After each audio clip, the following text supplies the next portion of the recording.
नमस्कार जी, उत्तर प्रदेश उत्तराखंड देख रहे हैं आप। मैं हूं कुंदन थम्यार। माहौल टाइट है की शुरुआत करते हैं। 2024 के घमासान में सियासी दल एक दूसरे पर हमलावर हैं। हालत यह है कि सियासी नफा नुकसान के चक्कर में मर्यादाओं का भी ध्यान नहीं रखा जा रहा है। अभी कांग्रेस नेता सुप्रिया श्रीनेत के कंगना रनौत पर दिए विवादित बयान पर घमासान शांत भी नहीं हुआ था कि कांग्रेस के एक और बयानवीर ने बीजेपी सांसद हेमा मालिनी पर विवादित बयान देकर आग में घी डालने का काम कर दिया है। महिलाओं के सम्मान का दम भरने वाली कांग्रेस के नेता रणदीप सुरजेवाला ने हेमा मालिनी पर आपत्तिजनक बयान दे डाला, जिसके बाद बीजेपी कांग्रेस और रणदीप सुरजेवाला पर हमलावर है। तो वहीं महिला आयोग ने सुरजेवाला को नोटिस भी थमा दिया है। ऐसे में सवाल यह है, आखिर सियासी नफा नुकसान के लिए महिलाओं पर आपत्तिजनक टिप्पणी का हक आखिर नेताओं को किसने दिया? क्या ऐसे नेताओं के खिलाफ सख्त से सख्त कार्रवाई होनी चाहिए? ऐसे नेताओं के खिलाफ उनकी पार्टी एक्शन क्यों नहीं लेती? ऐसे कई सवालों पर अपने खास कार्यक्रम माहौल टाइट है में जनता की राय जानने की कोशिश करेंगे। जी हाँ, जनता की राय हम जानने की कोशिश करेंगे, लेकिन उससे पहले आपको एक रिपोर्ट दिखाते हैं।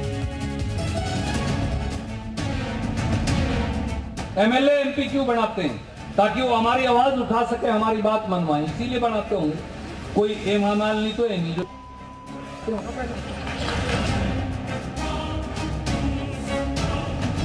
जो टारगेट उन्हीं पर किया जाता है जो नाम वाले हैं ना, जो नाम नहीं है किसी का, उसको टारगेट करके फायदा गया उनका।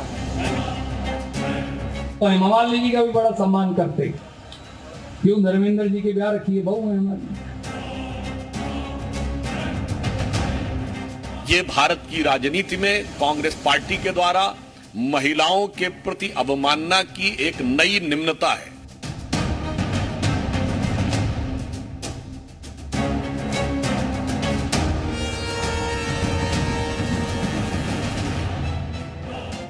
तो कांग्रेस के नेता अपना आपा खो चुके हैं।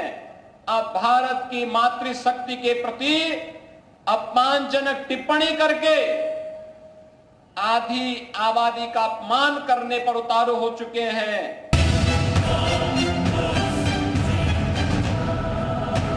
ऐसे बयान निश्चित रूप से भारत की राजनीति के लिए एक बहुत दुखद संकेत है।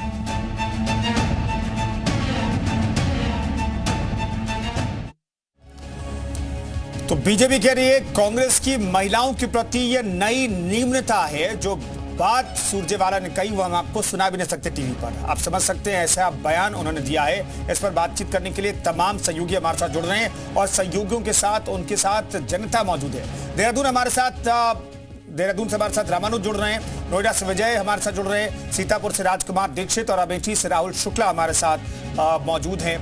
तमाम सहयोगियों का रुख करेंगे, लेकिन उससे पहले आपको बताते हैं कि किस तरीके से इस पर बवाल मचा है। क्यों हेमा मालिनी को लेकर के जो रणदीप सुरजेवाला ने कहा है उसके बाद बवाल मचा हुआ है। कुछ और बयान आपको सुनाते हैं।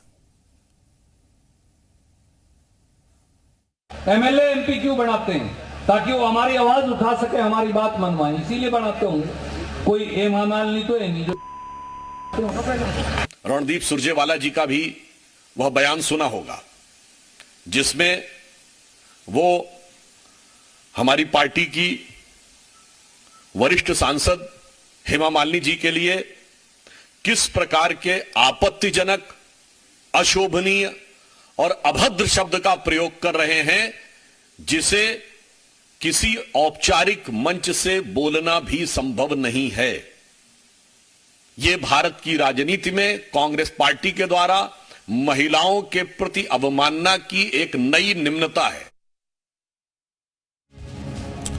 तो चलिए जनता क्या सोचती है इस बयान पर बातचीत करने के लिए तमाम सहयोगी हमारे साथ मौजूद हैं। सबसे पहले देहरादून का रुख कर लेते हैं, रामानुज हमारे साथ मौजूद हैं। रामानुज, आपके साथ जो लोग मौजूद हैं वो क्या कह रहे हैं? आप बिल्कुल कुंदन, जो स्थानीय लोग हैं उन्हीं से जान लेते हैं कि आखिर जिस तरह से पूरी टिप्पणी की गई है, सबसे पहला रिएक्शन क्या है आपका? देखिए, सबसे बड़ी बात तो ये है, कांग्रेस का जो ये मानसिक दिवालियापन है वो आज से नहीं है, पहले से। अभी कुछ दिन पहले भी जो सुप्रिया श्रीनेत ने, जो मंडी की प्रत्याशी है, कंगना रनौत जी को जो घटिया बयानबाजी की थी, पूरे देश की महिलाओं ने उसका जवाब भी दिया था। और मैं ये कहना चाहता हूँ कांग्रेस पार्टी से और उनके जो अध्यक्ष हैं खड़गे जी, उनको इस पर कार्रवाई करनी चाहिए। बिल्कुल, आप क्या मानती हैं? ये उनकी मानसिकता को दर्शाता है कि कांग्रेस पार्टी हमेशा महिलाओं का अपमान करती है और मैं इसकी घोर निंदा करती हूँ। निंदा करती हैं, आप क्या करेंगे? कांग्रेस पार्टी हमेशा से महिला विरोधी रही है और वो हमेशा से ही महिलाओं के बारे में अभद्र टिप्पणी करती है, इसकी हम बहुत निंदा करते हैं। निंदा करते हैं, बड़ी अभद्र टिप्पणी की बात आई है, आप लोग क्या सोच रहे हैं?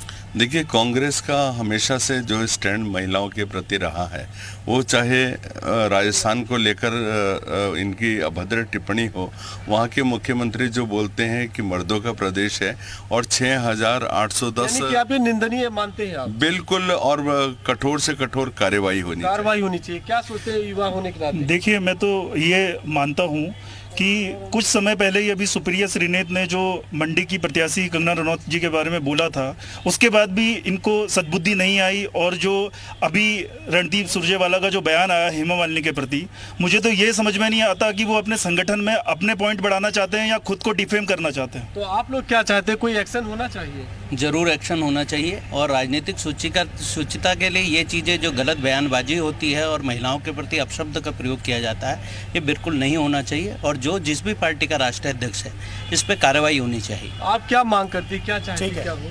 मैं इस चीज़ की घोर निंदा करती हूँ। महिलाएं किसी भी क्षेत्र में हो, किसी भी पार्टी की हो, किसी भी देश की हो, उनको हमारे को। मैं दोबारा लौटता हूँ आपके पास। नोएडा का भी हम लोग करेंगे। नोएडा से भी हमारे सहयोगी विजय जुड़ गए हैं। विजय, नोएडा के लोग क्या करें इस बयान पर, किस तरह की कार्रवाई होनी चाहिए? जिस तरीके से कांग्रेस नेता पे आप प्रतिनिधि बात बोली है, तो उसको लेकर सोशल मीडिया पर लगातार ये वीडियो बहुत तेजी से वायरल हो रही है। कहीं ना कहीं जो महिलाएं हैं इस बोल को लेकर काफी नाराज है। महिलाएं हैं, एक कांग्रेस के नेता ने सांसद मालूम टिप्पणी हुआ था, क्या कैसे देखते हैं जो बोला उन्होंने? ये मतलब बहुत ही निंदनीय है। पहले भी एक हो चुका है जिसमें कि कंगना रनावत के लिए बोला गया था कि बहुत ही अपशब्द बोला गया था मंडी के बाहर। तो मतलब कांग्रेस अब सिर्फ इसलिए रह गई है कि ये शब्द बोलने के लिए। आप राजनीति कर रहे हो तो उस लेवल पे करिए, ये नहीं कि आप लेडीजों के ऊपर जाइए। अगर वो सांसद है, कुछ उन्होंने अपने क्षेत्र में नहीं करा, आप उस मुद्दे पर उठाइए। अगर लेडीज, मतलब आपके घर में भी तो बहनें हैं, माएँ हैं, आप ऐसे ही उनके लिए शब्द यूज करते हैं। इतना गंदा बोला गया था कंगना रनावत के लिए, और अब हेमा मालिनी जी के ऊपर बोला गया। तो क्षेत्र पे तो वो काम कर ही रही है, आप उसके ऊपर बोलिए ना। क्यों महिलाओं के इन अपशब्दों पे आप जाते हो? अगर आपके लिए सब बोला जाएगा, आपको कैसा लगेगा? कांग्रेस के पास अब कुछ नहीं रह गया है मुद्दे, सिर्फ यही रह गया है कि आप लेडीजें, आपको ऐसा लग रहा है कि लेडीजें हैं तो आप उन पे हावी हो जाइए, या उनके लिए अपशब्द बोल के मतलब उनका कुछ ऐसा कर दीजिए कि वो ऐसा कुछ बोले। पर मुझे नहीं लगता कि बीजेपी के लोग ऐसे हैं या ऐसा संगठन है हमारा कि हम किसी के लिए गलत बोलते हैं। बट कांग्रेस के पास अब कुछ नहीं रह गया, यही कहना है हमारा। तो उनके लिए राजनीतिक मुद्दे कुछ नहीं है, वो बस ऐसी लेवल पे जाएंगे और यही मुद्दे उठाएंगे। तो आपने सुना कुछ और इनसे बात कर रहे हैं, कांग्रेस नेता ने टिप्पणी करी, उसके लिए कैसे देखते हैं? कांग्रेस की महिला ने करा, उनका तो हमेशा से यही काम रहा है कि नारी के लिए जो मर्जी बोलते रहे, जबकि उनके उसमें नारी सुरक्षित भी नहीं थी। आज की डेट में ऐसा है, नारी रात को भी चली जाती है, कोई हमें डर नहीं है, क्योंकि नारियों को इतना उन्होंने सशक्त बना दिया है कि उसको देख के उन्हें ऐसा हो रहा है कि इन पे क्या करा जाए, इसलिए वो इस तरह की अभद्र व्यवहार करते हैं। मैं उसकी अवहेलना करती हूँ। तो आपने सुना जो महिलाएं लगातार कहने है, तो कहीं ना कहीं उनको इस तरीके से नहीं बोलना चाहिए। ठीक है, बने रहिए। अब आपके पास लौटते हैं विजय। अमेठी से राहुल भी हमारे साथ मौजूद हैं, राहुल शुक्ला हमारे सहयोगी। राहुल, आपके साथ जो लोग मौजूद हैं वो क्या कह रहे हैं? जानेंगे जो महिलाओं का अपमान कर रहे हैं लोग, महिलाओं के लिए अभद्र टिप्पणी कर रहे हैं, उसको ये लोग कैसे देख रहे हैं? क्योंकि अमेठी से केंद्रीय मंत्री सांसद स्मृति ईरानी है और वो भी खुद एक महिला है, ऐसे में उनकी क्षेत्र की जनता से जानते हैं। सबसे पहले आप कैसे देख रहे हैं बयानबाजी को? बहुत अच्छी तरह से देख रहे हैं। मतलब कि अगर हम लोगों का मतलब जो लोग मतलब अपमान करेंगे, हम उनको वोट नहीं देंगे, और इसलिए जो लोग हमारा अपना मतलब महिलाओं का करेंगे, हम उनको वोट देंगे। सम्मान करें, हम लोग इज्जत करें, मतलब महिलाओं को भी करके दिखाएं, तभी तो हम लोग सोचेंगे मतलब उनके बारे में। हमारे साथ और भी महिलाएं उनसे बात करते हैं, कैसे देख रहे हैं आप इस बयानबाजी को? बयानबाजी ठीक देख रहे हैं, महिला सम्मान होना चाहिए, अपमान नहीं। और भी लोग हैं हमारे साथ, हम उनसे जानने का प्रयास करते हैं, कैसे देख रही हैं आप इस बयानबाजी को? हमारे साथ और भी लोग हैं, हम इनसे जान लेते हैं। सर, जिस तरीके से रणदीप सुरजेवाला ने बयानबाजी करी है, इसको आप कैसे देख रहे हैं? महिलाओं को जो भी दल अपमान करेगा, हम उसकी घोर निंदा करते हैं। ऐसा नहीं होना चाहिए। क्या जैसे अपमान हो रहा है, इसको आप लोग कैसे देख रहे हैं? क्या और क्या जो कुछ मतलब कि बनाए, हम लोगों का कुछ करे ना, तभी तो हम लोग उनके बारे में सोचेंगे। ठीक है, कुछ करेंगे नहीं तो हम लोग बिल्कुल बिल्कुल। तो महिलाओं में गुस्सा इस बयान को लेकर के सीतापुर का भी रुख कर लेते हैं। राजकुमार दीक्षित हमारे सहयोगी सीतापुर से मौजूद हैं। राजकुमार, आपके साथ जो लोग मौजूद हैं वो क्या कह रहे हैं? ये खासतौर पर उत्तर प्रदेश की जनता का रुख जाना ये बेजरूरी है, क्योंकि विधानसभा चुनाव में लड़कियों लड़ सकती हूं और 50% टिकट भी कांग्रेस ने दिया, लेकिन कांग्रेस के लगातार जो नेता हैं वो एक के बाद एक महिलाओं को लेकर के जो टिप्पणी कर रहे हैं वो नाकाबिले बर्दाश्त है। बिल्कुल कुंदन, हमारे साथ में स्थानीय लोग हैं, बात कर लेते हैं। ये टिप्पणी आई कांग्रेस के नेता जो है बीजेपी की सांसद मथुरा से हेमा मालिनी प्रत्याशी भी है, उन पर अमर्यादित टिप्पणी की गई है। आपने सुनी होगी, क्या कहेंगी? देखिए, जो कांग्रेस के सुरजेवाला ने हेमा मालिनी जी पर, जो कि मथुरा की जो है सांसद पद की प्रत्याशी है, उनका जो टिप्पणी की है वो बहुत ही निंदनीय है। क्योंकि हमारा देश का संस्कार है कि जहाँ पर स्त्रियों का मान होता है, सम्मान होता है, वहीं पर देवताओं का वास होता है। और कोई भी इंसान अपनी जब कोई भी टिप्पणी करता है या विचारों को या अपने शब्दों को रखता है तो वो बिल्कुल ठीक तरह से अपने संस्कारों को प्रदर्शित कर रहा है। तो सुरजेवाला ने दिखा दिया है कि उनकी पार्टी के लोगों के संस्कार किस ओर है और किस दिशा में उनकी जो है विचार है, सोच है।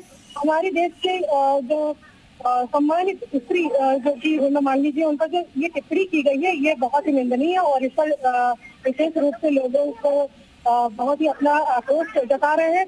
और ये टिप्पणी को लेकर आगे जनता के अंदर आक्रोश भी है और इस टिप्पणी को उन्हें वापस लेना चाहिए और हेमा मालिनी जी से माफी मांगनी चाहिए। तो कांग्रेस से बड़ी बड़ी बातें करती है महिला सम्मान को लेकर। कांग्रेस की से धारणा रही है कि बड़े बड़े वादे करना, बड़े बड़े चीजों के वादे करना, और आज तक उन्होंने कुछ करके तो दिखाया नहीं है। सिर्फ वादे और विचारों पर ही अपनी सरकार को आगे ले जाना चाहते हैं, जो कि बिल्कुल भी अब जो भारत की प्रेजेंट सरकार है, भाजपा सरकार है, उसमें बिल्कुल भी संभव नहीं है। क्योंकि भाजपा सरकार जो है वो करने में भरोसा रखती है, केवल विचार विमर्श और सपने दिखाने में भरोसा वो नहीं रखती है। और हमारे देश के प्रधानमंत्री मोदी जी ने दिखा भी दिया है कि कुछ भी संभव है अगर हमारा दृढ़ संकल्प है। तो देश में जो है विकास और जो विकास है और उसकी गंगा बहाई जा सकती है। आधी आबादी को सबसे ज्यादा सुरक्षा कहाँ किस पार्टी में महसूस होती है? भाजपा सरकार में निश्चित तौर पे आधी आबादी तो नहीं, हमको लगता है 85% आबादी को जो है भाजपा सरकार में पूरी तरह से सुरक्षा महसूस होती है। क्योंकि पहले जो भी सरकार थी उनके बारे में हम कुछ टिप्पणी न करते हुए ये कहेंगे कि भाजपा सरकार में आजकल जो महिलाएं घर से बाहर निकलती हैं, जो बच्चियां घर से बाहर निकलती हैं ट्यूशन पढ़ने के लिए, जो जिनके माँ बाप को एक डर लगा रहता था, एक भय लगा रहता था कि हमारी बेटियों के साथ, बच्चियों के साथ कुछ भी अभद्रता ना हो जाए या उनके साथ कोई भी किसी भी तरह का अपराध ना हो जाए, वो भाजपा सरकार ने इस डर को बिल्कुल भी खत्म कर दिया है, अपने कार्यों से खत्म किया है और अपनी जो है सशक्तिकरण से खत्म किया है। और आज महिलाओं के अंदर हम जो सशक्तिकरण की भावनाओं को देख रहे हैं, महिलाएं जो है हर क्षेत्र में राजकुमार, मैं लौटता हूं आपके पास, एक बार फिर से रामानुज का रुख कर लेते हैं। रामानुज, आखिर एक के बाद एक नारी को लेकर की जो सोच है, क्या लगता है जो वोटर आपके साथ मौजूद है, जो जनता आपके साथ मौजूद है, ये कांग्रेस को ही डैमेज पहुंचाएगा ऐसा बयान, इस तरह के बयान?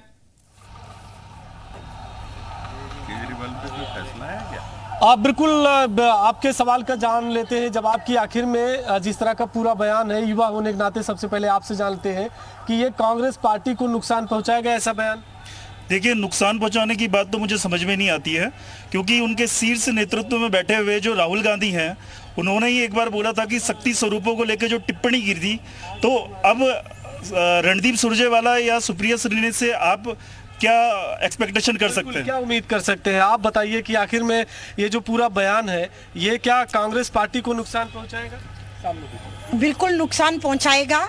और ऐसे बयान देकर के सुरजेवाला ने अपनी पार्टी के और अपने संस्कार को जनता के सामने जाहिर कर दिया है। ये जहर जो उन्होंने उगला है, ये अशोभनीय बयान जो उन्होंने दिया है, ये निश्चित रूप से उनका पतन का कारण बनेगा, पार्टी का कारण बनेगा। आप क्या मानते हैं? निश्चित ही नुकसान पहुंचाएगा और सुरजेवाला जी को सोचना चाहिए कि इस तरह की बयानबाजी और इस तरह के कर्मों से आज कांग्रेस की ये दशा हो गई है, क्या निपटने के नुकसान पहुंचाएगा, क्या मानते हैं? देखिए, कांग्रेस में एक परंपरा बन गई है, एक व्यक्ति कोई बयान देता है और वो कंपटीशन के तौर पे लेते हैं। एक ने एक अभद्र टिप्पणी की तो दूसरा उससे ज़्यादा अभद्रता दिखाने का प्रयास करता है, और मैं सोचता हूँ ये कांग्रेस की जो विकृत मानसिकता है उसको उजागर करता है। बिल्कुल। आप क्या मानती है कि चुनाव के समय ऐसे बयान यकीनन उनको नुकसान पहुंचाएगा? देखिए, जिस प्रकार से कांग्रेस के नेता आए दिन महिला शक्ति को टारगेट कर रहे हैं और अभद्र भाषा का जिस प्रकार से प्रयोग कर रहे हैं, जनता इनको जवाब देगी और जनता इनको सबक सिखाएगी कि किस प्रकार से महिलाओं का सम्मान करना है। क्या सम्मान होना चाहिए? पहले तो मैं ये बोलूँगी कांग्रेस का असली चेहरा ही है कि ये हमेशा से महिला विरोधी रही है और महिलाओं का विरोध करती है और अभद्र टिप्पणी करके अपने आप को सही साबित करना चाहती है। इसका जवाब महिलाएं इन्हें अब दे देंगी। महिलाएं जवाब देंगी, बिल्कुल महिलाएं इसका जवाब देंगी। महिलाएं जवाब देंगी। तो आप देखिए कि जो युवा है उनमें भी आक्रोश है और वो ये सोच रहे हैं कि जिस तरह से पूरी टिप्पणी की गई है, विवादित बयान सामने आया है, यकीनन इससे महिलाओं में, युवाओं में, सब में आक्रोश है। जी विजय हमारे साथ नोएडा से मौजूद हैं। विजय, क्या ये सेल्फ गोल कर रहे हैं रणदीप सुरजेवाला? बिल्कुल, जिस तरीके से जो अभद्र भाषा का प्रयोग किया है, यहाँ महिलाएं देख सकते हैं किस तरीके से नाराज है वो। जो आज इन्होंने शब्द का प्रयोग करा उनको नहीं करना चाहिए। आज जो कांग्रेस के नेता नाम किस तरीके से इस तरीके की न्यूज अगर पब्लिक के बीच में आती है तो ये बहुत गलत है और किसी भी नेता को इस तरीके का बोलने का अधिकार नहीं है। और अगर हम चार लोगों के बीच में है तो थोड़ा अपने शब्दों को थोड़ा सा तोल मोल के ही बोलना चाहिए। तो ये उनकी बहुत बड़ी गलती है, ऐसे नहीं उनको बोलना चाहिए था। और जो भी है हम यही चाहेंगे कि कम से कम अपने शब्दों पे थोड़ा अंकुश लगाया जाए। अगर कोई महिला के बारे में अभद्र टिप्पणी करता है तो किस तरीके से कौन सरकार अभद्र टिप्पणी करता है? तो काम शुरू से यही रहा है, महिलाओं पे उन्हें कभी भी किसी का मान सम्मान नहीं है, नारी शक्ति का तो मान रखना चाहिए। और इस तरीके की गलत तरीके की टिप्पणी करने बहुत ही गलत बात है। उन्हें अपने पे अंकुश लगाना चाहिए। इस तरह की भाषा का कभी जो हेमा मालिनी जी के साथ उन्होंने अपशब्द बोले हैं वो बिल्कुल उसके ऊपर बहुत सख्त कदम उठाना चाहिए। ये बहुत गलत बात है, नारियों के ऊपर वो इस तरीके से अपशब्द बोलती है। लगता है कि चुनाव के समय पे इस तरीके से सब यूज करेंगे तो कितना फर्क पड़ेगा महिला को? बहुत फर्क पड़ने वाला है इस चीज का। और कांग्रेस तो गई, क्योंकि इस तरीके की टिप्पणी करना ये बहुत गलत बात है। हमारे प्रधानमंत्री जी और भी महिलाएं जिनसे बात करेंगे जिस तरीके से आज कांग्रेस महिला को कैसे देखते हैं? ये तो बहुत ही गलत हुआ है। महिला के ऊपर नारी शक्ति है जो हमारा इंडिया का माने भारत का जो मेन ये है नारी शक्ति, इसके ऊपर उन्होंने जो टिप्पणी की जो बात किया है बहुत ही गलत बोला है। पहले भी उन्होंने किया है, कंगना रनावत के ऊपर भी उन्होंने किया है, अभी हेमा मालिनी के ऊपर बोल रहे, ये तो बहुत ही गलत है। और भी महिलाएं इनसे ही बात कर लेते हैं। इनका ठीक है, बिल्कुल लौटता हूं विजय आपके पास। एक बार फिर से हम सीतापुर का रुख कर लेते हैं। राजकुमार दीक्षित हमारे साथ मौजूद हैं। राजकुमार, क्या वोटर्स पर इसका भी इम्पैक्ट पड़ेगा? वोटर्स क्या ऐसे बयानों को ध्यान में रखेंगे जब वोटिंग करेंगे? बिल्कुल, क्या वोटर्स पर इसका असर पड़ेगा कि जब वोट करेंगे? असर पड़ेगा, क्योंकि जो ये बयान है ये उन्होंने अपनी विकृत सोच को जो है जनता के सामने प्रदर्शित कर दिया है। और जैसे लोग जो है पब्लिकली जो भी बोलते हैं वो कुछ और होता है और उनकी सोच कुछ और होती है, लेकिन उन्होंने बातों बातों में अपनी सोच को अपने बयान में कहीं ना कहीं प्रदर्शित कर दिया। और पब्लिक में अब पब्लिक कई बार विचार करेगी कि जो कांग्रेस के लोग थे जो उनको वोट करते थे, उनके लिए वोट करने का सोचते भी थे, उनको एक बार दोबारा विचार करना पड़ेगा। क्योंकि कांग्रेस की पार्टी में अगर आ जाती है या उनको वोट करके वो कहीं पे भी प्लेटफॉर्म देते हैं तो महिलाओं के साथ या उनके सम्मान के साथ किसी भी तरह का समझौता हो सकता है। कुंदन, आप देख सकते हैं कि इनका साफ कहना है कि वोटर्स में खासा फर्क पड़ेगा, क्योंकि महिलाओं पर अमर्यादित टिप्पणी जो कांग्रेस के नेता ने की है वो कहीं न कहीं कांग्रेस पर ही भारी पड़ने वाली है। कुंदन, शुक्रिया आप तमाम सहयोगियों का इस खबर पर बातचीत करने के लिए और तमाम दर्शकों का, जनता का की राय हम तक पहुंचाने के लिए।